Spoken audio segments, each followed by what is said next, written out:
السلام علیکم ورحمۃ اللہ وبرکاتہ نحمده ونصلي على رسوله الكريم اما بعد قال رب اشرح لي صدري ويسر لي امري واحلل عقدة من لساني يفقهوا قولي ربي زدني علما ربي زدني علما ربي زدني علما قال الله تعالى في سورة النساء يوصيكم الله في أولادكم للذكر مثل حظ الأنثيين فإن كنا نساء فوق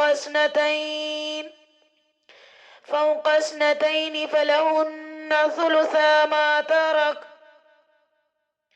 وإن كانت واحدة فلها النصف ولأبويه لكل واحد منهما السدس مما ترك إن كان له ولد فإن لم يكن له ولد وورثه أبواه فلأمه الثلث فإن كان له إخوة فلأمه السدس من بعد وصية يوصي بها أو دين آباؤكم وأبناؤكم لا تدرون أيهم أقرب لكم نفعا فريضة من الله إن الله كان عليما حكيما أما بعد میری محترم بہنوں، دوستوں اور ساتھیوں، اللہ تبارک و تعالیٰ نے ہمارے اوپر بہت بڑا احسان اور اکرام فرمایا کہ جس نے ہمیں اس بابرکت محفل میں بیٹھنے کی توفیق عطا فرمائی۔ اس جگہ پر عزیزات بیٹھنے پر ہی مغفرت کے وعدے ہیں۔ دنیا کی بڑی سے بڑی محفل میں آپ چلی جائیں، کوئی مغفرت کے وعدے نہیں ہیں، لیکن دین کی ادنا سے ادنا محفل پر بیٹھنے پر ہی مغفرت کے وعدے ہیں۔ پیاری عزیزات، میں نے آج آپ کے سامنے سورۃ النساء کی آیت نمبر 11 سے شروع کیا ہے۔ جیسے کہ آپ لوگوں کو پتہ ہی ہے الحمدللہ کہ ہماری سورۃ النساء شروع ہو چکی ہے، جس کو ہم سیکھنے کی کوشش کر رہے ہیں، ترجمے کے ساتھ، مختصر تفسیر کے ساتھ ہم اس کو سمجھنے کی کوشش کر رہے ہیں۔ ایک رکوع ہمارا پورا ہو چکا ہے، اب ہمارا یہ دوسرا رکوع اسٹارٹ ہو رہا ہے۔ یہ رکوع بہت اہم ہے۔ یہ رکوع خاص طور پر عزیزات، اس رکوع کے اندر وراثت، عدل و انصاف، خاندان کے حقوق، خواتین کے حقوق اور معاشرتی ذمہ داریوں کے بارے میں بتایا گیا ہے اس رکوع کے اندر۔ آج کے دور میں عزیزات بہت سے گھروں میں جھگڑے ہوتے ہیں، نفرتیں ہوتی ہیں، رشتوں کی خرابیاں ہوتی ہیں۔ جو رشتوں کے اندر خرابیاں آ رہی ہیں وہ صرف اسی وجہ سے آ رہی ہیں میری بہنوں کہ اللہ تعالیٰ کی مقرر کردہ حقوق ادا نہیں کیے جا رہے۔ جو اللہ رب العزت نے ہر کسی کے ایک حقوق دیے ہیں وہ ادا نہیں ہو رہے، اسی وجہ سے ہمارے گھروں کے اندر لڑائیوں کے ماحول بن گئے ہیں۔ یعنی خاص طور پر اگر دیکھا جائے وراثت کے معاملے میں حقوق ادا نہیں کیے جاتے، اسی وجہ سے ہمارے دل برے ہو جاتے ہیں۔ سورۃ النساء کا یہ رکوع ہمیں آج بہت کچھ سکھائے گا۔ شرط یہ ہے کہ آپ لوگ دھیان اور توجہ کے ساتھ سنیں، عمل کی نیت سے بیٹھیں، جو کچھ سنیں ارادہ کریں کہ اللہ تعالیٰ ہم اس کو اپنی زندگی میں نافذ کریں گے، اپنی زندگی میں امپلیمنٹ کریں گے، تو انشاءاللہ تعالیٰ یہ محفل آپ کے لیے باعث اجر ہوگی۔ اور یہ سمجھیے کہ آپ اللہ رب العزت کے بہت قریب ہو جائیں گی، لیکن انٹینشنز کو درست کرنا ہے آپ نے۔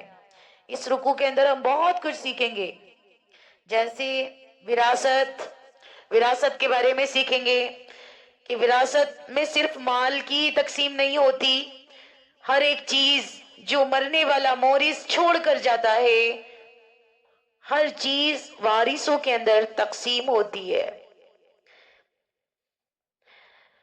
اور ہم یہ سیکھیں گے اس رکوع کے اندر کہ یہ وراثت کا جو حکم ہے یہ ہم نہیں بتا رہے اپنی طرف سے، یہ اللہ رب العزت کا حکم ہے۔ یہ حکم کس نے دیا ہے؟ اللہ رب العزت نے دیا ہے۔ اس کے اندر ہم سیکھیں گے اس رکوع کے اندر کہ انصاف کیا ہوتا ہے، اللہ تعالیٰ نے انصاف کا نظام کیسے بنایا ہے۔ اور ہم اس رکوع میں سیکھیں گے عزیزات کہ خاندان کے اندر سکون کیسے آئے گا، کیسے آئے گا؟ جب ہر کسی کو اس کا حق ملے گا تو آٹومیٹکلی سکون پیدا ہو جائے گا۔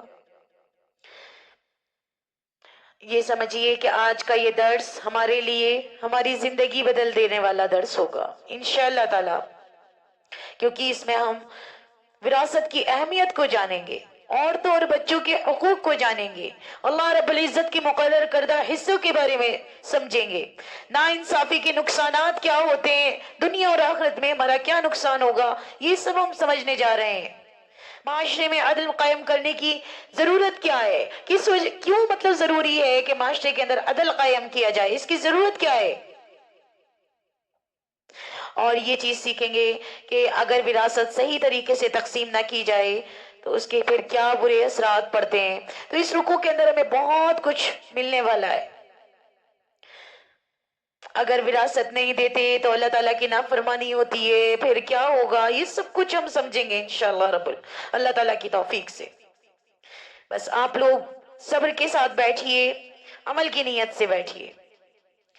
تو آئیے ہم شروع کرتے ہیں۔ جیسے میں نے آپ کے سامنے ابھی آیت نمبر 11 پڑھی ہے سورۃ النساء کی، میں اسکرین شیئر کرتی ہوں آپ کے سامنے۔ تو آپ دیکھیے اسکرین آپ کے سامنے آ گئی ہے۔ یوصیکم اللہ فی اولادکم للذکر مثل حظ الانثیین فإن كن نساء فوق اثنتین فلہن ثلث ما ترک وإن كانت واحدة فلها النصف ولأبويه لكل واحد منهما السدس مما ترك إن كان له ولد فإن لم يكن له ولد وورثه أبواه فلأمه الثلث فإن كان له إخوة فلأمه السدس من بعد وصية يوصي بها أو دين آباؤكم وأبناؤكم لا تدرون أيهم أقرب لكم نفعا فریضۃ من اللہ ان اللہ کان علیما حکیما۔ سورہ نساء کی آیت نمبر 11 میں نے آپ کے سامنے پڑھی ہے۔ ترجمہ سماعت فرمائیے۔ اللہ رب العزت کیا فرماتے ہیں؟ اللہ تعالیٰ تمہیں تمہاری اولاد کے بارے میں حکم کرتا ہے کہ ایک لڑکے کا حصہ 2 لڑکیوں کے برابر ہے، اور اگر صرف لڑکیاں ہی ہوں اور 2 سے زیادہ ہوں تو انہیں مال متروکہ کا 2/3 ملے گا، اور اگر ایک ہی لڑکی ہو تو اس کے لیے آدھا ہے، اور میت کے ماں باپ میں سے ہر ایک کے لیے اس کے چھوڑے ہوئے مال کا 6واں حصہ ہے۔ اگر اس میت کی اولاد ہو، اگر اولاد نہ ہو اور ماں باپ وارث ہوتے ہوں تو اس کے ماں کے لیے 3واں حصہ ہے۔ ہاں اگر میت کے کئی بھائی ہوں تو پھر اس کی ماں کا 6واں حصہ ہے۔ یہ حصے اس وصیت کی تکمیل کے بعد ہیں جو مرنے والا کر گیا ہو، یا ادائے قرض کے بعد تمہارے ماں باپ ہوں یا تمہارے بیٹے۔ تمہیں نہیں معلوم کہ ان میں سے کون تمہیں نفع پہنچانے میں زیادہ قریب ہے۔ یہ حصے اللہ تعالیٰ کی طرف سے مقرر کردہ ہیں، بے شک اللہ تعالیٰ پورے علم اور کامل حکمتوں والا ہے۔ یہ میں نے عزیزات آپ کے سامنے اس آیت کا ترجمہ پڑھا ہے۔ اب میں آپ کو اس کو تھوڑا تھوڑا سمجھانے کی کوشش کرتی ہوں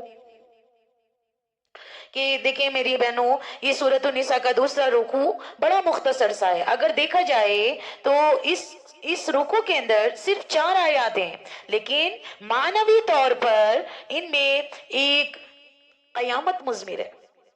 کیا مضمر ہے؟ قیامت۔ مضمر کس کو کہتے ہیں؟ چھپی ہوئی ہے۔ اس رکوع کے اندر ایک قیامت چھپی ہوئی ہے۔ یہ قرآن حکیم کا اعجاز ہے کہ 4 آیتوں کے اندر اسلام کا پورا قانون وراثت بیان کر دیا گیا ہے، جس پر پوری پوری جلدیں لکھی گئی ہیں۔ اگر آپ لائبریری میں جا کر دیکھیں، وراثت کے قانون پر، علم وراثت کے اوپر پوری پوری کتابیں لکھی گئی ہیں، اور کافی موٹی موٹی کتابیں لکھی گئی ہیں۔ لیکن قرآن پاک کی یہ خوبصورتی ہے، قرآن حکیم کا یہ اعجاز ہے کہ 4 آیت کے اندر پورا علم وراثت اللہ رب العزت نے پورا کر دیا۔ قربان سبحان اللہ کہ میرے رب کے کلام میں کیا خوبصورتی ہے عزیزہ۔